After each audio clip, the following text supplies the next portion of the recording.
Bonjour à tous et bienvenue sur ma chaîne YouTube Objectif Bonheur. Aujourd'hui, on se retrouve pour 10 choses que je n'achète plus depuis que je m'intéresse au frugalisme et surtout que je suis devenue minimaliste.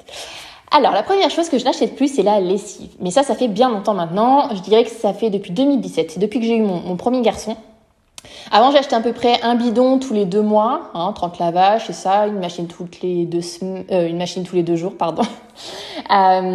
Et donc, du coup, ça me coûtait environ, je dirais une dizaine d'euros par mois. Donc, ce qui n'était pas négligeable. Et là, en fait, en 5 ans, j'ai acheté 1 kilo de savon de Marseille en poudre, enfin en paillettes, pardon, et 1 kilo de bicarbonate, et je mets de l'eau, et voilà. Et en fait, 20 euros, ça m'a fait 5 ans. Donc là, il n'y a pas très longtemps, je viens de réinvestir et je me dis, mais en fait, ça vaut trop le coup. Donc je dirais que sur ce poste-là, non seulement c'est plus économique, mais c'est aussi plus écologique. Et mes vêtements, alors ils n'ont pas d'odeur, en fait. Ils n'ont pas la bonne odeur, vous savez, de lessive que je sais que beaucoup adorent. Après, vous pouvez rajouter de l'huile essentielle. Je sais qu'il y en a qui le font. Mais moi, je le fais pas personnellement. En gros, mes vêtements, ils sentent ni mauvais, ils sentent pas la sueur, ils sentent pas, pas bon, quoi. Mais ils sentent pas non plus une odeur chimique comme ce que vous pourriez trouver avec de la lessive que vous achetez en magasin. Voilà. Donc après, il y en a à qui ça va, il y en a à qui ça va pas. Moi, en tout cas, personnellement, ça me convient très bien depuis 5 ans. Et surtout, je pense que j'ai dû faire au moins 300 euros d'économie. Donc, c'est plutôt positif. Deuxième chose que je n'achète plus, c'est les cotons démaquillants. Alors ça, je vous dirais que ça m'a pris un peu d'un coup. Un jour, j'ai regardé mon petit disque démaquillant et puis je me suis dit, mais en fait, tu peux faire la même chose avec un gant de toilette, quoi, que tu as déjà en plus. Donc du jour au lendemain, j'ai arrêté d'acheter des cotons démaquillants et j'ai pris un gant de toilette. Et du coup, j'ai même arrêté le démaquillant parce que je me suis dit, finalement, de l'eau, tout simplement, et ça partira très bien pour se démaquiller.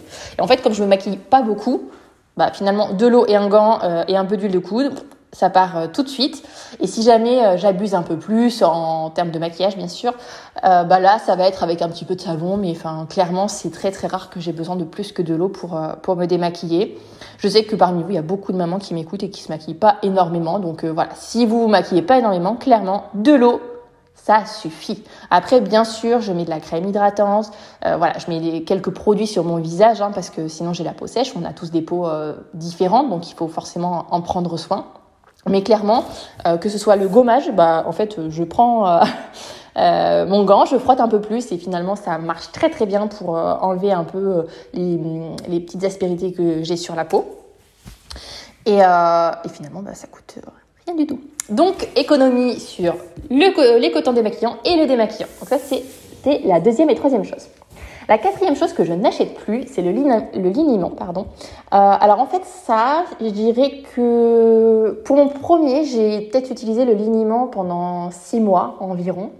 Et en fait, après, je me suis rendu compte, en plus en parlant simplement avec la pédiatre et puis la sage-femme aussi, j'en avais parlé, je crois, qu'en fait, en prenant de l'eau pour nettoyer les fesses de mon bébé, ça suffisait amplement. Nos enfants, ils vont au bain ou à la douche. Clairement, on peut nettoyer simplement avec de l'eau. Ça nettoie aussi bien. Nos grands-mères faisaient comme ça. Et concrètement, le liniment, ça coûte juste une blinde pour de l'eau de chaud et de l'huile d'olive. Donc après, il y a aussi la solution de le faire soi-même. Moi, j'ai jamais fait ça. Et au final, vous voyez, j'ai 2 enfants. Je les nettoie tous les 2 à l'eau. Et j'ai jamais eu aucun problème.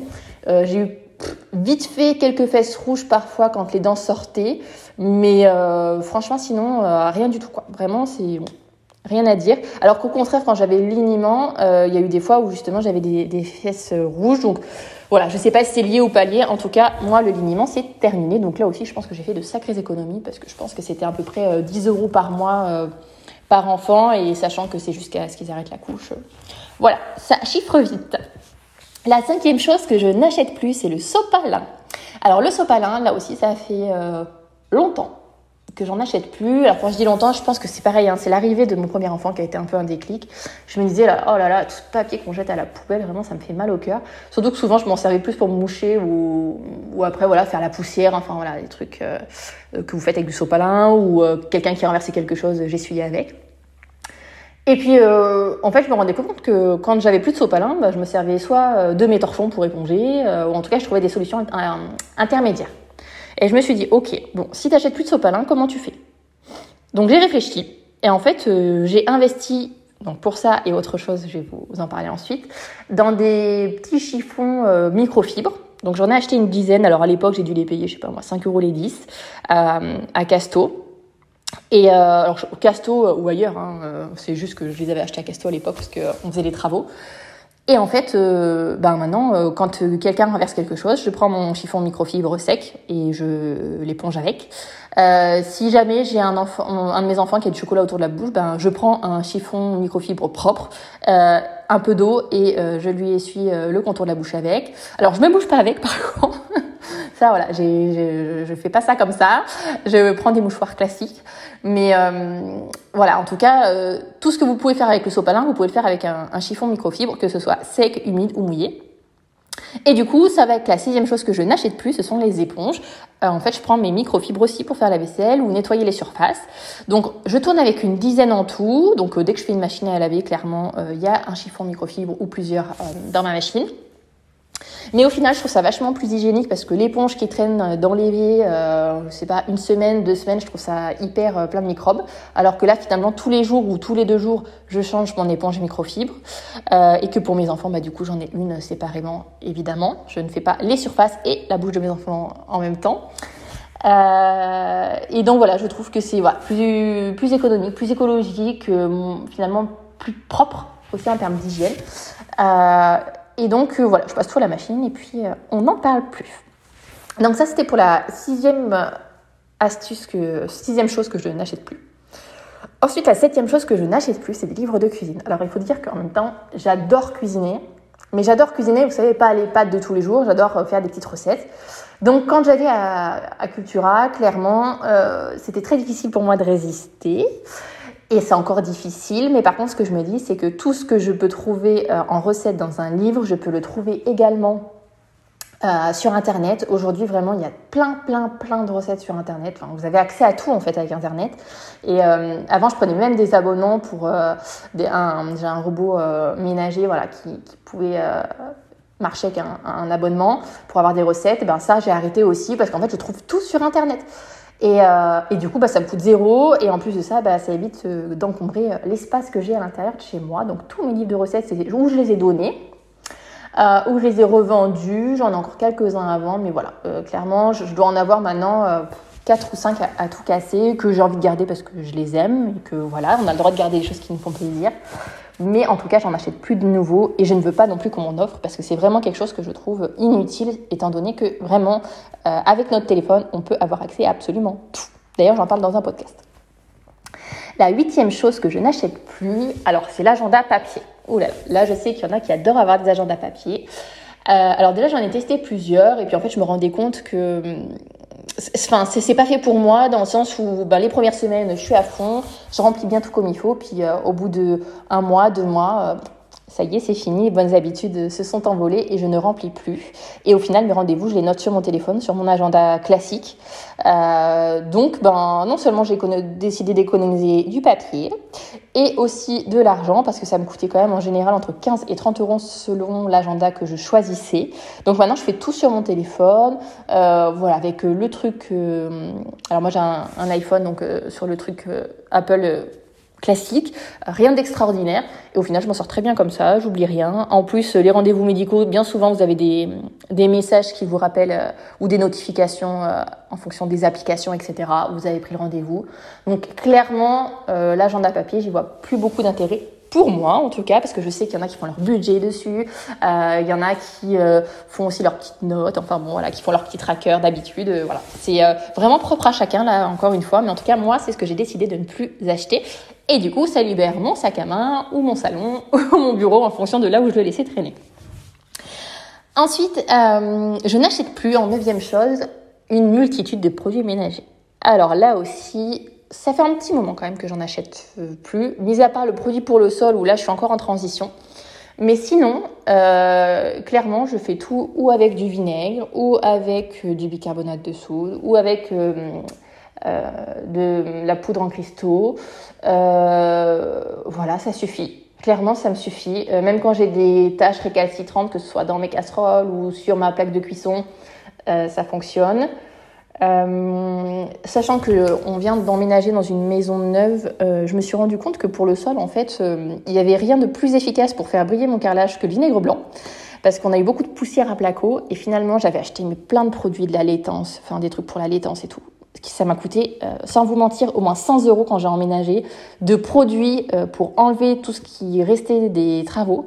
Et au final, le truc qui a le mieux marché, c'est le truc qui coûte le moins cher, genre 1 € le litre, même pas, c'est du vinaigre blanc. Donc clairement, j'ai pris la décision de terminer tous les produits pour laver le sol que j'avais achetés, normal, et qui ont une odeur particulière. Et donc, j'ai tout faire au vinaigre blanc. En plus, c'est antibactérien, voilà, ça a plein de propriétés. Et en fait, il suffit d'aérer quand vous voulez faire sécher chez vous, que ce soit en été comme en hiver, nos maisons ont besoin d'être aérées.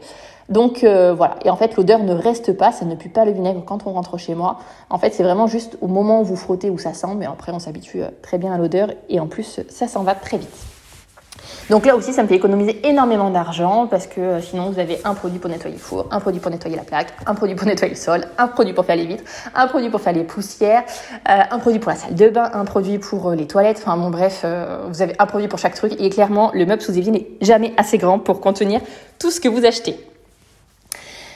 10e et dernière chose que je n'achète plus, alors là ça n'a rien à voir avec l'entretien de la maison, c'est plutôt par rapport à moi.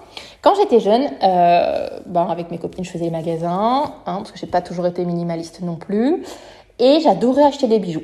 Alors ne me demandez pas pourquoi, aussi avant c'était peut-être un peu plus à la mode, mais vous savez les sautoirs, les boucles d'oreilles qui pendouillent, les bagues fantaisie, enfin bon bref j'avais acheté plein de trucs comme ça. Et en fait je me suis rendu compte que je ne mettais absolument rien, et que si je les mettais pour une soirée, mais qu'après c'était terminé, je les remettais pas 2-3 ans. Donc clairement, je me suis délestée de tous ces bijoux qui ne me servaient pas. Donc je les ai donnés à une assoce ou à des copines. Et j'ai décidé de plus en acheter. Alors il faut savoir que même en termes de bijoux, de bijoutier, j'ai mon chéri qui m'a offert une bague que je porte tous les jours. Et là, à Noël, il m'a offert une paire de boucles d'oreilles. Mais c'est les seuls bijoux que j'ai. Ma belle-mère m'avait acheté un collier pour mes 30 ans, je ne le mets clairement jamais. Voilà, enfin en fait en gros je supporte aucun bijou, donc j'ai décidé de ne plus en acheter et surtout je fais savoir à mon entourage que je n'en porte pas, que je n'en aurais pas besoin, que ça me gêne quand je dors, que voilà, c'est pas dans mes habitudes. En fait finalement j'aime bien rester simple à ce niveau-là aussi et donc ça a fait de la place dans mon armoire évidemment parce que ça prenait une petite boîte bien remplie. Ça m'a permis aussi de ne plus dépenser d'argent là-dedans et puis en termes de cadeaux, j'ai compris aussi que c'était pas utile pour moi. Donc voilà, clairement, même si j'ai une paire de boucles d'oreilles, c'est des petites perles de culture, donc ça pour le coup je sais que je les mettrai dès que j'aurai un événement ou quand j'ai envie de me faire un peu plus jolie, un peu plus coquette on va dire. Mais en tout cas, c'est quelque chose que j'ai compris. En fait, j'ai aussi compris que plus j'avance dans le temps et plus j'apprends à me connaître. Et je sais exactement ce que je veux, ce que je ne veux pas, ce qui va me servir et ce qui ne va pas me servir. Par exemple, quand on m'offre un cadeau, aujourd'hui, je sais direct dans ma tête si je vais le garder ou si je ne vais pas le garder. Alors, c'est peut-être dur à dire, mais en même temps, j'ai plus envie de m'encombrer avec des choses qui ne me serviront à rien. Voilà pour ces 10 choses que je n'achète plus et ces habitudes que j'ai mis en place.